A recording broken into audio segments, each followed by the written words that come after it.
ৰাজনীতিত কোনো বিষয় বা কোনো দলৰ স্থিতি সদায় স্থিৰ হৈ নাথাকে। ৰাইজৰ মন, ৰাইজৰ মতামতো সদায় স্থিৰ নাথাকে আৰু সেইকাৰণে আমি সদায় কষ্ট কৰাটো উচিত।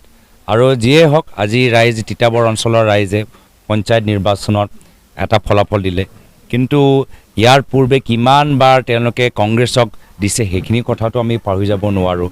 যোৱা এক বছৰ আগতে কিমান হিলদল ভাঙি তেওঁলোকে সমৰ্থন জ্ঞাপন কৰিছে, সেইটোও আমি পাহৰি যাব নোৱাৰোঁ।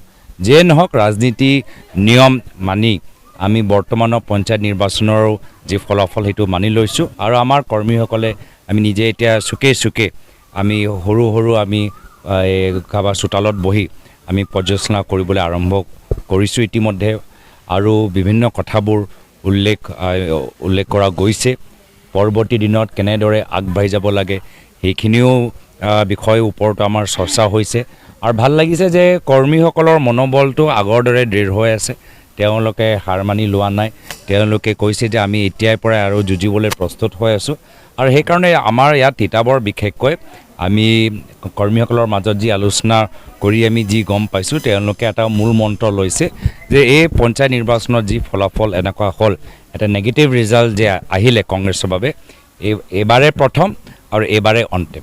এইবাৰে যেনেকুৱা যি ৰিজাল্ট আমি তিতাবৰ দেখা পালোঁ, এইটো ফাৰ্ষ্ট আৰু এইটো লাষ্ট। ইয়াৰ পূৰ্বে আমাৰ যি এটা ৰেকৰ্ড আছিলে, এবাৰ ৰেকৰ্ডটো অলপ আমাৰ বিশৃংখল এটা আমি হোৱাটো দেখা পালোঁ। কিন্তু যিয়ে হওক, অহাবাৰ আমি কৰ্মীসকলৰ লগতে আলোচনা কৰি ৰাইজৰ মাজত আকৌ পুনৰবাৰ সোমাই আমি কি কৰিলে ৰাইজক আমাৰ দলৰ প্ৰতি আকৃষ্ট কৰিব পাৰোঁ, আমি সেইখিনি কৰিম। আৰু সময় কম, কিন্তু আমাৰ দৃঢ় বিশ্বাস যে অহাবাৰ এইটো ৰিজাল্ট নহ'ব। কিন্তু বহুত ক্ষেত্ৰত আমি জানো, আপোনালোকে নিজে দেখিছে, বিভিন্ন ক্ষেত্ৰত ভয় আৰু ভাবুকি কেনেদৰে ব্যৱহাৰ কৰা গ'ল, অৰুণোদয় আঁচনিলৈ কি ধৰণৰ ব্লেকমেইল কৰা গ'ল। আপোনালোকে নিজে দেখি পাইছে যে কিমান ভোটাৰ আজি তেওঁলোকৰ ভোট ৰিজেক্ট হ'ল। আজি ইমান ডাঙৰ ৰিজেকশ্যন হোৱাটো এটা পিছত আমাৰ নিৰ্বাচনী আয়োগটো ইয়াত চিন্তা কৰিব লাগিছিল। বহুতে দিবই নোৱাৰিলে। আজি পঞ্চায়ত নিৰ্বাচনত বহুতে দিবই নোৱাৰিলে। আমি এনেকুৱা কিয় নিয়ম বনাইছোঁ য'ত বহুতে দিব নোৱাৰিলে? আমি এনেকুৱা কিছুমান নিয়ম এনেকুৱা এটা সৃষ্টি হৈছে যে বহুতৰ ভোট ৰিজেক্ট হ'ল।